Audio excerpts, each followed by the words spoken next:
السلام عليكم ورحمة الله تعالى وبركاته. إن الحمد لله الأكرم الذي خلق الإنسان وكرم وعلمه من البيان ما لم يعلم، فسبحان الذي لا يحصى امتنانه باللسان ولا بالقلم. نشهد أن لا إله إلا الله وحده لا شريك له، ونشهد أن سيدنا وحبيبنا ومولانا محمدا عبده ورسوله الذي أرسله بالحق بشيرا ونذيرا وداعيا إلى الله بإذنه وسراجا وقمرا منيرا. أما بعد فقد قال الله تعالى في كلامه المجيد وفي فرقانه الحميد. أعوذ بالله من الشيطان الرجيم. بسم الله الرحمن الرحيم. يا أيها الذين آمنوا إذا نودي للصلاة من يوم الجمعة فاسعوا إلى ذكر الله وذروا البيع، ذلكم خير لكم إن كنتم تعلمون. وقال رسول الله صلى الله عليه وسلم في كلامه المجيد وفي فرقانه الحميد: إن الله وملائكته يصلون على النبي يا أيها الذين آمنوا صلوا عليه وسلموا تسليما. اللهم صل على سيدنا مولانا وعلى آله سيدنا مولانا محمد. اللهم صل على سيدنا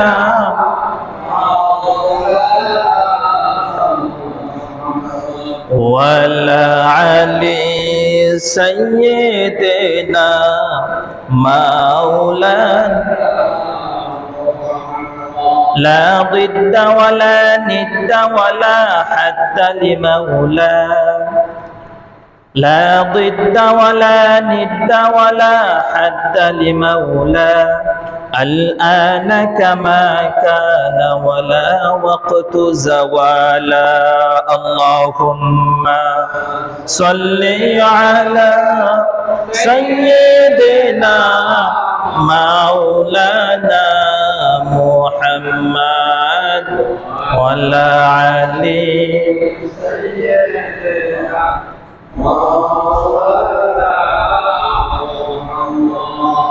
الحمدلillah, সকল প্রশংসা সে মনিবের দরবারে, যে মনিব আমাদেরকে বাছাই করে যাচাই করে পবিত্র দিনে, পবিত্র জায়গায়, পবিত্র স্থানে আসার এবং বসার তৌফিক দান করেছেন। সেই মনিবের দরবারে শুকর আদায় করছি, আলহামদুলিল্লাহ। শুকর যদি আপনি বেশি বেশি আদায় করেন মনিবের দরবারে, আল্লাহ পাক আপনার আমার প্রতি রাজি খুশি অবশ্যই হবেন। এই জন্য আমরা খুশি হয়ে আরেকবার পড়ছি আলহামদুলিল্লাহ। আমরা পড়ছি রব্বানা লাকাল হামদ হামদান কাসীরান তাইয়িবান মুবারাকান ফীহি। প্রশংসা করলাম কার? খুশি হলেন কে? আমি একটা কথা প্রায় বলি, রাস্তা হচ্ছে দুইটা, একটা হচ্ছে জান্নাতের, অপরটি হচ্ছে কি জাহান্নামের। এখন আপনি আমি যদি জান্নাতে যেতে চাই, জান্নাতের বাসিন্দা হতে চাই, অবশ্যই রবের দুনিয়াতে থেকে, রবের দুনিয়াতে বসবাস করে আপনাকে অবশ্যই তার প্রতি কৃতজ্ঞতা স্বীকার করতে হবে। আর আপনি আমি যদি রবের দুনিয়াতে থেকে তার জায়গায় পড়ে, তার নাজ নিয়ামত খেয়ে তার প্রতি যদি শুকর আদায় না করি, রব কখনোই আপনার প্রতি সন্তুষ্ট হবেন না, বরং নারাজ হয়ে যাবেন। আর একবার যদি রব যদি আপনার প্রতি নারাজ হয়ে যায়, আপনার জন্য জাহান্নাম অবধারিত। করেন না নাউজুবিল্লাহ। এই জন্যে আমরা পৃথিবীতে এসেছি মায়ের মাধ্যমে, বাবার মিলনের মাধ্যমে, আবার চলে যেতে হবে। এই দুনিয়ার বুকটা এই দুনিয়াটা কারো জন্য চিরস্থায়ী নয়, চিরস্থায়ী হচ্ছে জান্নাত। এই দুনিয়ার বুকে যতদিন আপনি বসবাস করবেন, যে কাজ কর্মগুলো করবেন, এগুলো আপনার দুনিয়াবাসী আপনাকে মনে রাখবে। আর এগুলো যখন আপনি দুনিয়া থেকে চলে যাবেন, খারাপ কাজ করেন, যাই কিছু করেন না কেন, দুনিয়ার মানুষ আপনার প্রতি স্মরণ করবে। যদি এমন জীবন আপনি গঠন করতে পারেন, মৃত্যুর পরও মানুষ আপনাকে কি করবে? স্মরণ রাখবে। আর আপনি যদি এমন কিছু কাজ করেন, আপনি দেশ থেকে চলে গেলেও, এমনকি মাটির তলে চলে গেলেও মানুষ আপনাকে, কেউ ভাবে চিরকাল রইনা পৃথিবীতে, কেউ তো স্থায়ী হয় না, হোক না সে ফেরাউন কিবা নমরুদ, কেউ ভাবে চিরকাল রইনা, কেউ ভাবে পৃথিবীতে রইনা। এই দুনিয়ার বুকে কেউ থাকতে পারবে না। ফেরাউনও ছিল, চলে গেছে, কিন্তু তার যে কর্মগুলা, সেই তো চিহ্নগুলো আজও দুনিয়ার বুকে আছে না নাই? জোরে বলেন, আছে। এই জন্য ভাইরারে আমার বলতেছিলাম, দুনিয়ার বুকে আপনি যা কিছু করে যাবেন, এগুলো মানুষ আপনাকে স্মরণ রাখবে। কি রাখবে? স্মরণ রাখবে। তাই আমরা এরকম কিছু কাজ যেন করি, দুনিয়ার বুকে মানুষ ভালো কিছু মনে করে। এরকম কাজ করতে রাজি আছেন তো? আজকে জুমার দিন, সপ্তাহের শ্রেষ্ঠ একটা দিন, জুমার দিনের একটি ফজিলত আপনাদেরকে শোনাই, চমৎকার একটি ফজিলত। এই ফজিলতটা যদি আপনি শুনেন, আপনি নিজেও অবাক হয়ে যাবেন। আল্লাহর রাসূল সাল্লাল্লাহু আলাইহি ওয়া আলিহি ওয়াসাল্লাম বলেছেন, যে ব্যক্তি জুমার দিনে পবিত্রতা অর্জন করবে, সুন্দরভাবে গোসল করবে, গোসল করার পর উত্তম পোশাক পরিধান করে পায়ে হেঁটে হেঁটে মসজিদে আসবে, ইমাম সাহেবের সামনাসামনি বসবে, অবৈধ কোনো কথা বলবে না, ফায়সা কথা বলবে না, চুপিচাপি সে খুতবা শ্রবণ করবে। আল্লাহ রাসূল সাল্লাল্লাহু আলাইহি ওয়া আলিহি ওয়াসাল্লাম তিরমিজির হাদিসের মধ্যে বলেছেন, ওই ব্যক্তি যানবাহনের মধ্যে চলে আসতে পারবে না, পায়ে হেঁটে হেঁটে আসতে হবে। আর যে ব্যক্তি আমলটা করতে পারবে, তার প্রতি কদমে কদমে 1 বছর নফল রোজার সওয়াব লিখে দেওয়া হবে। শুধু তাই নয়, আল্লাহ রাসূল আলো বলেছেন, একটি নফল ইবাদত। আপনি যদি সারা জীবন তাহাজ্জুদ নামাজ আদায় করেন, তাহাজ্জুদ নামাজ পড়েন, অনেক কষ্ট তাহাজ্জুদের নামাজ শেষ রাতে পড়তে হয়। আর আপনি যদি এই পবিত্র জুমার দিনে পায়ে হেঁটে হেঁটে মসজিদে চলে আসেন, চলে আসার পর আপনি যদি খুতবা শ্রবণ করেন, আল্লাহ রাসূল বলেছেন তার পুরা বছরের তাহাজ্জুদ নামাজ আদায় করা সব লিখে দেওয়া হয়। করেন না সুবহানাল্লাহ।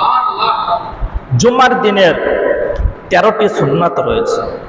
আজকে আমরা জুম্মার দিনে এই সুন্নতগুলো নিয়ে আলোচনা করব ইনশাআল্লাহ। সব হাদিস থেকে, কোরআন থেকে রেফারেন্স নিয়ে শুনব, সকলে আমল করার চেষ্টা করব। আমরা দেখা যায় সমাজের মধ্যে এই জুমার দিনকে আমরা অবহেলা করি, মসজিদে আসতে চাই না, দেরি করে আসি আবার চলে যাই সবার আগে। এটা কিন্তু আদৌ ঠিক নয়। এই জুমার দিনের যে ফজিলত, এটা যদি আপনি পরিপূর্ণভাবে জানতেন, মানতেন, অবশ্যই আপনি মসজিদ থেকে এভাবে বের হয়ে চলে যেতেন না।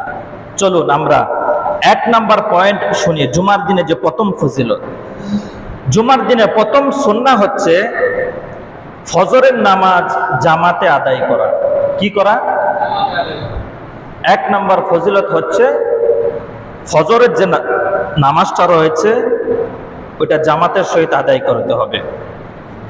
সহিহুল বুখারীর হাদিস, আল্লাহর নবী বলেছেন, হযরত আবু হুরায়রা রাদিয়াল্লাহু তাআলা আনহু থেকে বর্ণিত, তিনি বলেন নবী করিম সাল্লাল্লাহু আলাইহি ওয়া আলিহি ওয়াসাল্লাম বলেছেন, যে ব্যক্তি ফজরের নামাজ জামাতের সহিত আদায় করবে এবং শুক্রবারের দিনে ফজরের নামাজ জামাতে আদায় করবে এবং নির্দিষ্ট একটি সূরা দিয়ে ফজরের নামাজ আদায় করবে, সূরাটির নাম হলো আশ-সিজদা, এবং কি সূরা ইনসাফ তেলাওয়াত করবেন, এটি হচ্ছে শুক্রবারের দিনে প্রথম সুন্নাহ। করেন না সুবহানাল্লাহ। প্রথম সুন্নাহ হচ্ছে জুমার দিনে আপনি মসজিদে ফজরের নামাজ জামাতের সহিত আদায় করা এবং কি আপনি সূরা আল সিজদা, সূরা সিজদা, আরেকটি সূরা হচ্ছে সূরা আল ইনসাফ, এই দুটি সূরা দিয়ে নামাজ আদায় করবেন। এটি হচ্ছে প্রথম সুন্নাহ ফজরের নামাজে। দ্বিতীয় নাম্বার সুন্নাহ হচ্ছে জুমার দিনে আল্লাহ রাসূলের প্রতি বেশি বেশি দুরূদ পাঠ করা। শুক্রবারের দ্বিতীয় নাম্বার সুন্নাহ কি? আল্লাহ রাসূলের উপর বেশি বেশি দুরূদ পাঠ করা। আবু দাউদ শরীফের 147 নম্বর হাদিস, রাসূলুল্লাহ সাল্লাল্লাহু আলাইহি ওয়াসাল্লাম বলেছেন, তোমরা জুমার দিন আমার উপর বেশি বেশি দুরূদ পাঠ করো, কেননা তোমাদের এই দুরূদ পাঠগুলো আল্লাহ রাব্বুল আলামিন আমার কাছে এগুলো প্রেরণ করেন। সুবহানাল্লাহ পড়েন।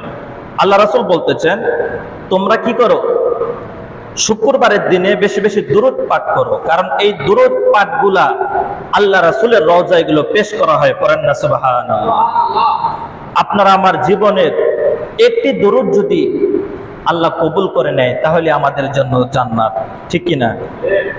আর আপনার আমার জন্য যদি দুনিয়ার বুকে কিছুই কবুল না হয় তাহলে জাহান্নাম আছে না নাই? জোরে বলেন। অবশ্যই আপনার জন্য জাহান্নাম রয়েছে। জুম্মার নামাজের তৃতীয় সুন্নাহ হলো জুম্মার নামাজ, জুম্মার সালাত জামাতে আদায় করা। কি করা? জামাতের সহিত আদায় করা। ইসলামের মধ্যে যেসব বিধান রয়েছে, যেসব কার্যাবলী রয়েছে, তার মধ্যে একটি অন্যতম কার্যাবলী হলো জুমার নামাজ জামাতের সহিত আদায় করা। কি করা? জুম্মার নামাজ কি করবে? আদায় করবে। আল্লাহর রাসূল সাল্লাল্লাহু আলাইহি ওয়া আলিহি ওয়াসাল্লাম বলেছেন, যে ব্যক্তি জুমার দিনে পবিত্র হয়ে মসজিদে আসবে, সে তুচ্ছ তাচ্ছিল্য করবে না, মসজিদে আসবে, নামাজ আদায় করবে। এটি হচ্ছে জুমার দিনের তৃতীয় সুন্নাহ। আর এক অপর হাদিসের বর্ণনায় পাওয়া যায় আল্লাহর রাসূল বলেছেন, যে ব্যক্তি ইচ্ছাকৃতভাবে জুমার নামাজ ত্যাগ করবে, আল্লাহ পাক তার অন্তরে মোহর মেরে দিবে। কি মেরে দিবে? মোহর মেরে দিবে। তার অন্তরে মরিচিকা ঢেলে দিবে যদি ইচ্ছাকৃতভাবে জুম্মার নামাজ ত্যাগ করেন। হাদিসের মধ্যে এটাও বলা আছে, যে ব্যক্তি ইচ্ছাকৃতভাবে 3 জুমা ত্যাগ করে সে আর মুসলমানের মধ্যে থাকে না। মুসলমানের মধ্যে কি থাকে? থাকে না। ইচ্ছাকৃতভাবে কখনো জুম্মার নামাজ ত্যাগ করা যাবে? ত্যাগ করবেননি? যাবে না। জুম্মার দিনে 4 নাম্বার সুন্নাহ হলো পবিত্র হয়ে গোসল করা। কি করা? 4 নাম্বার সুন্নাহ, গোসল করে আসতে হবে। এটাও জুম্মার দিনের একটি সুন্নাত। হযরত সালিয়াস রহমাতুল্লাহি আলাইহি বলেছেন, যে ব্যক্তি জুমার নামাজে আসে সেজন্য কি করে? গোসল করে মসজিদে আসে। কি করে? কারণ এটা তো সপ্তাহের অন্য দিনগুলোর মতো নয়। এটা কি অন্য দিনগুলোর মতো? এটা হচ্ছে ইয়াউমুল মাসাকিন, হজ্জুল মাসাকিন, ইয়াউমুল আইয়াম, যেদিনকে হাদিসের ভাষায় বলা হয়েছে সাইয়্যিদুল আইয়াম, গরিব মিসকিনদের জন্য হজের দিন। আপনি আমি হজ করতে গেলে অনেক টাকা লাগে, অনেক টাকার প্রয়োজন, কিন্তু আমাদের সামর্থ্য নাই বিধায় আমরা হজ করতে যেতে পারি না। আর আপনি যদি এই 4 নাম্বার সুন্নাহটা আদায় করেন, জুমার দিনে পবিত্র হয়ে পবিত্রতা অর্জন করে মসজিদে আসেন, তাহলে কি হবে? এটাও তো একটা গরিব মিসকিনদের জন্য হজের দিন, ঠিক কিনা? কে বলেছেন? আল্লাহ রাসূল হাদিসের মধ্যে বলেছেন, হজ্জুল মাসাকিন, যারা গরিব রয়েছে, আমরা সবাই গরিব, আল্লাহুল গনিয়্যু ওয়া আনতুমুল ফুকারা। আল্লাহ পাক বলতেছেন, দুনিয়ার বুকে যারা বসবাস করে তারা সকলে হচ্ছে গরিব, একমাত্র ধনীকে আল্লাহুল গনিয়্যু, আমি একমাত্র ধনী, ওয়া আনতুমুল ফুকারা, এবং তোমরা সবাই ফকির। আল্লাহ পাক নিজেই বলতেছেন। দুনিয়ার মধ্যে থেকে চাকচিল্যতা করে কোনো লাভ নাই, কারণ সর্বোত্তম ধনী ব্যক্তিকে আল্লাহ। এই জন্য জুম্মার দিনে যদি আপনি আমি এই 4 নাম্বার আমলটা করতে পারি, আপনার আমার জন্য সফল আছে না নাই? জুম্মার দিনে 5 নাম্বার সুন্নাহ হচ্ছে, মসজিদে যখন আসবেন গোসল করলেন, পবিত্র পোশাক পরলেন। আল্লাহ রাসূল বলেছেন যে জুম্মার দিন যে ব্যক্তি মসজিদে আসে সে যেন সুগন্ধি ব্যবহার করে মসজিদে আসে, আতর মেখে। যে সুগন্ধটা মানুষের পরস্পরের ভালোবাসা সৃষ্টি করে, ওই রকম সুগন্ধি ব্যবহার করে তোমরা কি করো? মসজিদে আসো। হযরত আবু সাঈদ খুদরি রাদিয়াল্লাহু আনহু থেকে হাদিস বর্ণিত, তিনি বলেন আল্লাহ রাসূল সাল্লাল্লাহু আলাইহি ওয়া আলিহি ওয়াসাল্লাম বলেছেন, জুমার দিনে যে ব্যক্তি সুগন্ধি ব্যবহার করে মসজিদে আসবে এবং তা নামাজ আদায় করবে, নামাজ আদায় করার পর মসজিদে আসবে, বসবে, খতিব সাহেব যা কিছু আলোচনা করবে, আলোচনা শুনবে, শ্রবণ করবে, আমল করবে, কাল কিয়ামতের দিন তাকে যখন জান্নাতে প্রবেশ করা হবে, আল্লাহ পাক বলেন তাকে এমন সুগন্ধি পরায়ে জান্নাতে প্রবেশ করাবেন যেটা জান্নাত ব্যতীত আর কোথায় পাওয়া যায় না। সুবহানাল্লাহ। মসজিদে আসবেন শুক্রবারের দিনে, পবিত্র হওয়ার দরকার আছে না নাই? শুক্রবারের 6 নাম্বার সুন্নাহ হচ্ছে মিসওয়াক করা। কি করা? আল্লাহ রাসূল বলেছেন, জুম্মার দিনে তোমরা মিসওয়াক করো এবং প্রত্যুষে নামাজের জন্য জাগ্রত হও, তার মানে ফজরের নামাজ। এটাও একটি সুন্নাহ। 7 নম্বরের সুন্নাহ হচ্ছে জুম্মার নামাজে আসার পূর্ব পর্যন্ত আল্লাহ পাকের জিকিরে লিপ্ত থাকা এবং কোরআন তেলাওয়াতের মধ্যে কি লিপ্ত থাকা। এখন জুম্মার নামাজের টাইম হয়ে গেছে, এখন আসছেন, এর পূর্বে আপনি যখন ঘরে ছিলেন তখন আল্লাহ পাকের জিকিরে লিপ্ত থাকা, কোরআন তেলাওয়াত করা, তার মানে ফজরের নামাজ থেকে শুরু করে জুম্মার নামাজের পূর্ব মুহূর্ত পর্যন্ত আল্লাহ পাককে স্মরণ করা। এটা হচ্ছে জুম্মার নামাজের 7 নম্বরের সুন্নাহ। 8 নম্বর সুন্নাহ হচ্ছে খুতবার সময় চুপ থাকা। এটা একটা মনে রাখবেন, এটা একটা মাসালা আছে। জুম্মার নামাজের যখন খুতবা দেওয়া হয় তখন কথা বলা জায়েজ নাই। আছে? কথা বলা জায়েজ নাই। কারণ জোহরের নামাজ কয় রাকাত? ফরজ কয় রাকাত? 4 রাকাত ফরজ। তো জোহরের নামাজের স্থলাভিষিক্ত নামাজ এটা জুমার নামাজ। আর এই জুমার নামাজে আমরা কয় রাকাত করি? 2 রাকাত। তার 2 রাকাত গেল কোথায়? আর 2 রাকাত হচ্ছে খুতবার সময়। আপনি ইমাম সাহেব যখন দাঁড়ায় খুতবা দেয়, আপনার 2 রাকাত নামাজ হচ্ছে ওই খুতবার ভিতরে। তাই আপনি এবার চিন্তা করেন, আপনি জোহরের নামাজ আদায় করেন 4 রাকাত, নামাজের সময় কি কথা বলা যায়? তো খুতবাটাও তো একটা নামাজের অংশ পড়ে, ওইটার মধ্যে 2 রাকাত নামাজ, ওই সময় কথা বলা জায়েজ নাই। জুমার নামাজের 8 নম্বর সুন্নাহ হচ্ছে খুতবার সময় কি করা? চুপ থাকা। আল্লাহ রাসূল সাল্লাল্লাহু আলাইহি ওয়া আলিহি ওয়াসাল্লাম তিরমিজির হাদিসের বর্ণনায় বলেছেন, যে ব্যক্তি জুমার নামাজে আসলো, আসার পর খুতবা যখন শুরু হয়ে গেল, আমলনামা তখন বন্ধ হয়ে গেল। ফেরেশতারা যখন মসজিদে ঢুকতে শুরু করে, ওই সময় লিখতে থাকে কে কোন বান্দা মসজিদে প্রবেশ করতেছে। আপনি আমি যখন মসজিদে প্রবেশ করেছি, আপনার আমার নাম লেখা হয়ে গেছে, খুতবা শুরু হয়ে গেছে, ফেরেশতারা লেখা বন্ধ করে দিয়েছে। ফেরেশতারা খুতবা শোনার জন্য লিপ্ত হয়ে গেছে। আপনার আমার উচিত আপনি আমি যেন খুতবা শোনার জন্য লিপ্ত হয়ে যাই। আপনি যদি অন্যজন কথা বলতেছে, আপনি যদি ডাক দেন, এটাও হচ্ছে কবিরা গুনাহ। একজন কথা বলতেছে, আপনি ওকে বলতেছেন এই কথা বলিয়ে না, খুতবা শোনো, এটাও কিন্তু কি গুনাহ। ও কথা বলতেছে, বলো, ওটা ওর বিষয়। আপনি ডাক দিলেন, আপনি কবিরা গুনাহ অর্জন করলেন, কারণ আপনারও মনোযোগটা নষ্ট হয়ে গেছে। ও কথা বলতেছে, বলো, কিন্তু আপনার ডাক দেওয়ার কোনো অধিকার নাই। আপনি ডাক দিলে আপনি তো খুতবা শ্রবণ থেকে মাহরুম হয়ে গেলেন। জুম্মার দিনের 8 নাম্বার সুন্নাহ হলো কি? খুতবা দেওয়ার সময় কি থাকা?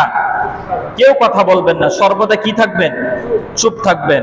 কারণ জুম্মার নামাজের 2 রাকাত নামাজ কিন্তু এই খুতবার ভিতরে। আমি যে আলোচনাটা করতেছি, এই আলোচনাটার আরবিটাই খুতবার মধ্যে বলা হয়। এখন যে আলোচনা করতেছি, এটাই হচ্ছে আরবিটার বাংলা অর্থ বলে দেওয়া। আপনারা সকলে চুপ থাকবেন, চুপ থেকে এই জুম্মার নামাজের 8 নাম্বার সুন্নাহটা পালন করবেন ইনশাআল্লাহ। জুম্মার নামাজের 9 নম্বর সুন্নাহ হচ্ছে সূরা কাফ তেলাওয়াত করা। জুম্মার নামাজের পূর্বে সূরা কাফ 15 নম্বর পারার 12 নম্বর পৃষ্ঠা থেকে সূরা কাফটা শুরু। এটা যদি আপনি আদায় করেন কি হবে? আল্লাহর রাসূল সাল্লাল্লাহু আলাইহি ওয়া আলিহি ওয়াসাল্লাম বলেছেন, যে ব্যক্তি জুমার দিনে পবিত্র কালামুল্লাহ শরীফ থেকে সূরা কাফ তেলাওয়াত করবে, ওই সপ্তাহের মধ্যে যদি ওই ব্যক্তিটা মৃত্যুবরণ করে, তার কবরটা এমন চাকচিক্য হবে যেন জান্নাতের বাগান হয়ে গেছে। পড়েন না সুবহানাল্লাহ। এবং কি আপনি আমি যদি সূরা কাফ তেলাওয়াত করি, তেলাওয়াত করার পর আমল করে থাকি, এক জুমা থেকে পরবর্তী জুমা পর্যন্ত আপনি যতগুলা সগীরা গুনাহ করেছেন, এই সূরা কাফের পড়ার মাধ্যমে আপনার সগীরা গুনাহকে ক্ষমা করে দিবেন।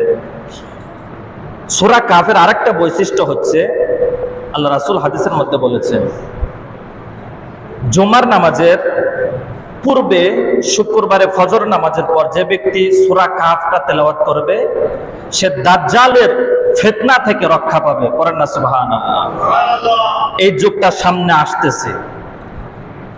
আরেকটা হাদিসের মধ্যে আছে, যে ব্যক্তি সূরা কাফের প্রথম 11 আয়াত মুখস্থ রাখবে, তাকে দাজ্জাল কখনোই ত্রাস করতে পারবেন না। পড়েন না সুবহানাল্লাহ।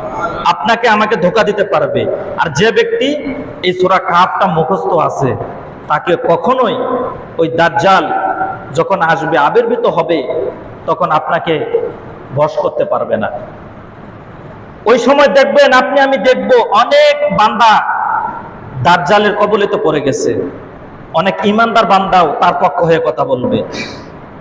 কিন্তু আপনি আমি যদি এই সূরা কাফটা যদি আমল করে থাকি, দাজ্জালও আমাদেরকে কাবু করতে পারবে না। পারবে? পারবে না। এটা আমল করার চেষ্টা করবেন। জুম্মার নামাজের 10 নম্বর সুন্নাহ হচ্ছে জুম্মার নামাজের নির্ধারিত সূরা ঠিক করা। আপনি যে জুম্মার নামাজটা আদায় করবেন, ঘরের মধ্যে এটা ঠিক করে আসবেন যে আমি কোন সূরা দিয়ে কোন নামাজটা আদায় করব। ফরজ সালাতটা তো ইমাম সাহেব আদায় করবে, আপনার বাকি সালাতগুলো পড়তে হবে না। সুন্নত নফল যাই পড়েন না কেন এটা নির্দিষ্ট করে নাও। হযরত নুমান ইবনে বাশির রাদিয়াল্লাহু আনহু থেকে হাদিস বর্ণিত, তিনি বলেন রাসূলুল্লাহ সাল্লাল্লাহু আলাইহি ওয়াসাল্লাম বলেছেন, আমি জুমার নামাজে সূরা আলা পাঠ করতাম। রাসূলুল্লাহ সাল্লাল্লাহু আলাইহি ওয়াসাল্লাম জুমার নামাজে কি পড়তেন? সূরা আলা তেলাওয়াত করতেন। সূরা আলা হচ্ছে সাব্বিহ ইসমা রাব্বিকাল আ'লা, আর একটা হচ্ছে দ্বিতীয় রাকাতে পড়তেন সূরা তাকাসুর, আলহাকুমুত তাকাসুর হাত্তা, যেটা আমরা পড়ি। এই দুটা সূরা আল্লাহ রাসূল সাল্লাল্লাহু আলাইহি সাল্লাম জুমার নামাজে নির্দিষ্ট করে পাঠ করতেন। একটা হচ্ছে সূরা আ'লা, আরেকটা কি? সূরা তাকাসুর। আপনারাও এটা পড়ার চেষ্টা করবেন, এটা হচ্ছে সুন্নাহ। আজকে যে ধারাবাহিকতা আলোচনা করতেছি এটা হচ্ছে সুন্নাহর আলোচনা। আরেকদিন সময় পেলে আমরা ফরজ সম্পর্কে, ওয়াজিব সম্পর্কে আলোচনা শুনবো হাদিস থেকে। জুমার নামাজের 11 নম্বর সুন্নাহ হচ্ছে, হযরত জাবের রাদিয়াল্লাহু আনহু বলেন, যে ব্যক্তি জুমার নামাজ পেল, কি পেল? জুমার নামাজ কি করলো? পেল। সে যদি জুম্মার নামাজটা সঠিকভাবে আদায় করে, এই সপ্তাহ থেকে পরবর্তী সপ্তাহ পর্যন্ত যে মাঝখানে 7টি দিন 6টি দিন রয়েছে, এই দিনের মধ্যে যদি আপনি কোনো সগীরা গুনাহ করে থাকেন, এই জুমার নামাজের উসিলায় আপনার সগীরা গুনাহগুলো মাফ করে দেয়। পড়েন না সুবহানাল্লাহ। যদি আপনি কবিরা গুনাহ থেকে মুক্ত থাকতে পারেন, কবিরা গুনাহ হচ্ছে বড় গুনাহ, ওই গুনাহ থেকে যদি আপনি বিরত থাকতে পারেন, তাহলে আপনার সগীরা গুনাহ মাফ করে দিবেন কে? কবিরা গুনাহ, বড় বড় গুনাহ আমরা জানি। কবিরা গুনাহ কি কি অনেকেই জানি। নামাজ পড়া না পড়া এটাও কবিরা গুনাহ। হজ না করা সামর্থ্য থাকার পরও কবিরা গুনাহ। এরপরে যাকাত দেওয়ার কথা, সামর্থ্য আছে যাকাত দেই না, কবিরা গুনাহ। সুদ খাওয়া কবিরা গুনাহ, জানি কিন্তু মানি না, আছে না? আছে। এগুলো হচ্ছে কবিরা গুনাহ। আর সগীরা গুনাহ হচ্ছে চোখের দেখা যে গুনাহগুলো হচ্ছে, রাস্তাঘাটে বেগানা নারী দেখতেছি, এটা সগীরা গুনাহর মধ্যে পড়ে। আবার রাস্তাঘাটে চলাফেরা করতেছি, অনেক সময় দেখা যায় একটা খারাপ কাজ দেখতে পাইতেছি, এগুলো হচ্ছে সগীরা গুনাহ।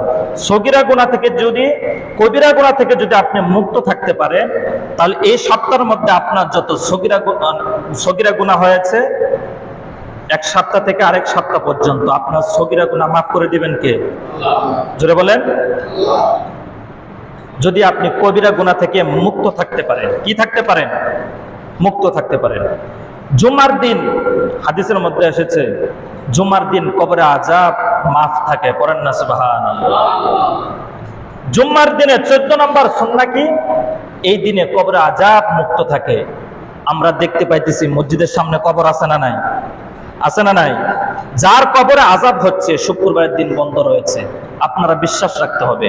এবং কি এই দিনে যে ব্যক্তি মৃত্যুবরণ করবে, এই ব্যক্তিকেও জান্নাত দান করবেন কে? জোরে বলেন। আল্লাহর রাসূল সাল্লাল্লাহু আলাইহি ওয়া আলিহি ওয়াসাল্লাম হাদিসের মধ্যে বলেছেন, যে ব্যক্তি জুমার দিন জুমার নামাজ আদায় করলো ঠিক দুপুর টাইমে, কি টাইমে? দুপুর, সূর্য যখন মাথার উপরে থাকে, ওই টাইমে কি নামাজ আদায় করতে হয়? জোহরের নামাজ, জুমার নামাজ আদায় করতে হয়। ওই সময় শুধু আল্লাহ পাক রব্বুল আলামিন পৃথিবী যখন মানব জাতি সৃষ্টি করেছেন, তখন থেকে শুরু করে জাহান্নামের আগুনকে কিন্তু গরম করতেছে। সর্বদা কি করতেছে? জাহান্নামের আগুনকে গরম করতেছে। শুধু জুম্মার দিন শুক্রবার দুপুর থেকে আসর পর্যন্ত ওই সময়টুকু জাহান্নামের আগুন মানে আপনাকে গরম দেওয়া হয় না, ওই সময়টুকু বন্ধ থাকে। আল্লাহর রাসূল সাল্লাল্লাহু আলাইহি ওয়া আলিহি ওয়াসাল্লাম বলেছেন, যে ব্যক্তি জুমার দিনে ঠিক দুপুরের সময় জুমার নামাজ আদায় করে, তার জন্য জাহান্নামের আগুন হারাম হয়ে যাবে। পড়েন না সুবহানাল্লাহ। আর ওই ব্যক্তি যদি ওই সময় মারা যায়, তাকে বিনা হিসাবে জান্নাত দান করবেন কে? জোরে বলেন। বিনা হিসাবে জান্নাতে যাইতে রাজি আছেন তো? আমাদের যে আমল নামা, এই আমল নামা দিয়া কখনো জান্নাতের আশা করা যায় না। যায়? আমিও আশা করি না। আমি যে হুজুর, আমিও আশা করি না। কি জন্য আশা করি না? একটা এক্সাম্পল আপনাদেরকে বলি। আল্লাহ পাক যদি না করুক, আমাকে যদি কাল কিয়ামতের দিন জিজ্ঞাসা করে, জিজ্ঞাসা তো করবে, সবার হিসাব দিতে হবে। যদি আল্লাহ পাক এইভাবে জিজ্ঞাসা করে যে সাদ্দাম, তুমি যে দুনিয়ার বুকে বসবাস করেছো, তুমি যে দুনিয়ার বুকে চলাফেরা করেছো, আমার নিয়ামত পানি কতটুকু ভক্ষণ করেছো হিসাব দাও। আমার হিসাব দেওয়ার মতো ক্ষমতা আছে? সাধারণ এইটারও তো হিসাব দেওয়ার ক্ষমতা আমার নাই। এই জন্য বলতেছি, যে আমল নামা আমাদের, এই আমল নামা দিয়ে জান্নাতের আশা করা যায় না। যে কোনো উসিলায় আপনাকে আমাকে কোথায় যেতে হবে? জান্নাতে যেতে হবে। জুম্মার দিনের এই 15 নম্বর সুন্নাহ, এই সুন্নাহটা আপনারা মনোযোগ দিয়ে শুনবেন। জুম্মার নামাজের 15 নম্বর সুন্নাহ হচ্ছে, এই দিনটা হচ্ছে দোয়া কবুলের দিন। কি দিন? আল্লাহর রাসূল সাল্লাল্লাহু আলাইহি ওয়াসাল্লাম বলেছেন, বুখারীর হাদিস, যে ব্যক্তি জুমার দিনে মসজিদে প্রবেশ করবে, মসজিদে প্রবেশ করার পর নির্ধারিত সময়ে জুমার নামাজ শুরু হয়ে গেল, ওই সময়ের মধ্যে এমন একটি সময় রয়েছে যে সময়টুকুর মধ্যে আল্লাহ রাব্বুল আলামিন দোয়া কবুল করে নেয়। জুমার নামাজে আসছি না আমরা, এখানে একটা সময় রয়েছে। এই সময়ের মধ্যে যে ব্যক্তি যে দোয়াই করবে, সেই দোয়াই কবুল করে নেবেন। করেন না সুবহানাল্লাহ? দোয়াটা যদি কল্যাণকর দোয়া হয়, আরেকজনের জন্য আপনি বদদোয়া দিবেন, এটা কি কবুল হবে? কল্যাণকর যদি দোয়া হয়, অবশ্যই আপনার দোয়া কবুল করবেন কে? এই সময়টুকু কতটুকু? আল্লাহর নবী হাদিসের মধ্যে বলেছেন, সময়টুকু হচ্ছে স্বল্প। সময়টুকু কি? অল্প। ইমাম মুসলিম রাহমাতুল্লাহি আলাইহি তার কিতাব সহিহুল মুসলিমের মধ্যে বলেছেন, হিয়া মা বাইনা ইয়াজলিসাল ইমামু ইলা আন তুকদাস সালাহ। ওই সময়টার মধ্যে যে ব্যক্তি দোয়া করবে, ওই দোয়া কবুল করে নিব। সময়টা হলো যখন ইমাম সাহেব জুমার খুতবা দেওয়া শুরু করে দিবে, ওই সময় থেকে কাউন্টিং শুরু হয়ে যায় দোয়া কবুলের সময়, এবং কি আনতুকদাস সালাহ, নামাজ শেষ হওয়া পর্যন্ত ওই সময়টুকু নির্ধারিত থাকে। করেন না সুবহানাল্লাহ?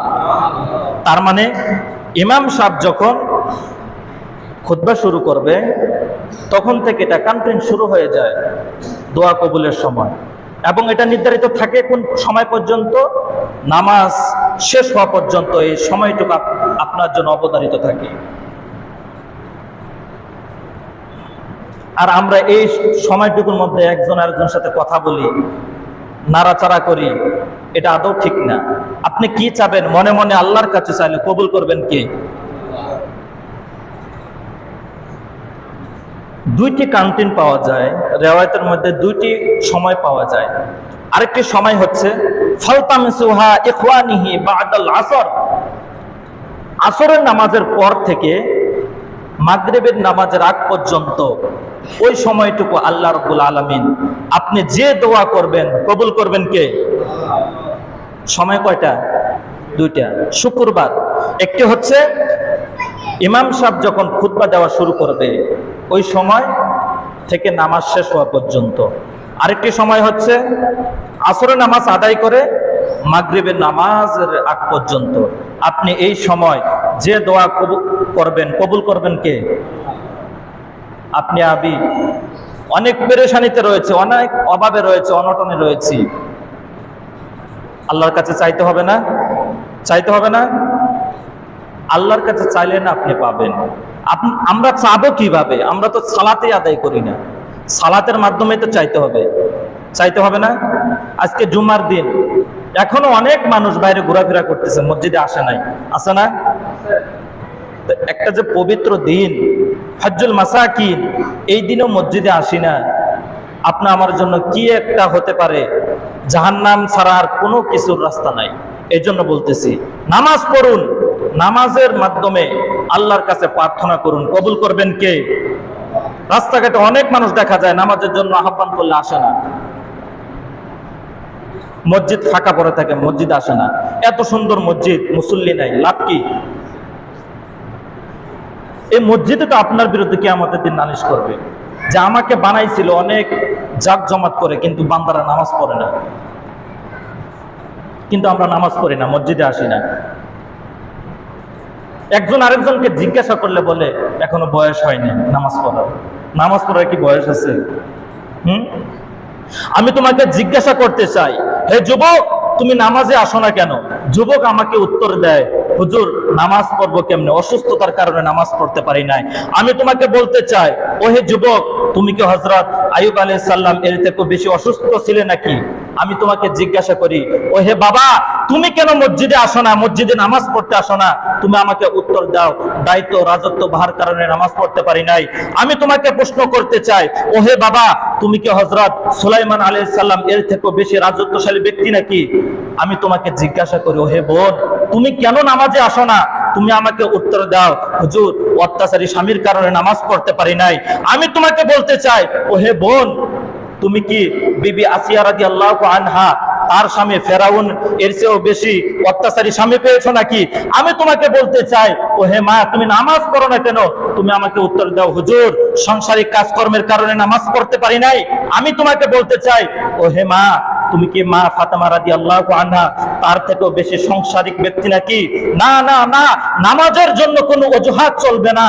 সমুদ্রের মধ্যে যদি আপনি হাবুডুবু খেতে থাকেন, ওই সময় যদি আপনার নামাজের সময় শুরু হয়ে যায়, তবু আপনার নামাজ মিস দেওয়া যাবে না। কথা বলেন ঠিক কিনা? ওহে যুবক, তুমি নামাজে আসো, তোমার অসুস্থতা থাকবে না। ওহে বাবা, তুমি নামাজে আসো, তোমার রাজত্ব কমবে না। ওহে মা, তুমি নামাজে আসো, তোমার স্বামী তোমাকে অত্যাচার করবে না। ওহে মা, তুমি নামাজে আসো, তোমার সংসারে কোনো সময় অভাব হবে না। আর যে ব্যক্তি আল্লাহ তাআলা সন্তুষ্টির উদ্দেশ্যে নামাজ আদায় করবে, আল্লাহ পাকের উপরে তাওয়াক্কুল করবে, আল্লাহ পাক তার জন্য যথেষ্ট হয়ে যাবে। পড়েন না সুবহানাল্লাহ। সে নামাজ আমরা আদায় করি না, করি কত অজুহাত দেই। কাল কিয়ামতের দিন আপনার আমার কি হবে বুঝতে পারছেন? নামাজের জন্য কোনো অজুহাত চলবে না।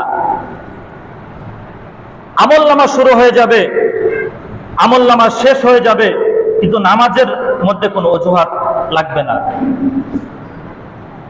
এটা কোনো সময় অজুহাত দিবেন না যে নামাজ পড়তে পারি না সাংসারিক কারণে, অসুস্থতার কারণে। কারণ আল্লাহ রাব্বুল আলামিন কাল কিয়ামতের দিন এগুলো শোনার জন্য আপনার জন্য রেডি হয়ে রয় নাই। ওই দিন শুধু হিসাব হবে, আপনি কি আমলনামা এনেছেন ওইগুলো হিসাব নেওয়া হবে। ওই দিন যদি আপনি আমি যদি সঠিকভাবে হিসাব দিতে পারি, আপনার আমার জন্য জান্নাত অবধারিত। আর যদি হিসাব না দিতে পারি, as-salatu মিফতাহুল জান্নাহ, জান্নাতের চাবি হচ্ছে নামাজ। আর এই নামাজ যদি আমরা না আদায় করি, জান্নাতের চাবি পাবো না। আর জান্নাতের চাবি না পাইলে আমরা জান্নাতে যেতে পারবো না, জাহান্নামে যেতে হবে। কথা বলেন ঠিক কিনা? আজকে জুমার দিন, এই জুমার দিনে 15টি সুন্নাহ বলছে আপনাদেরকে।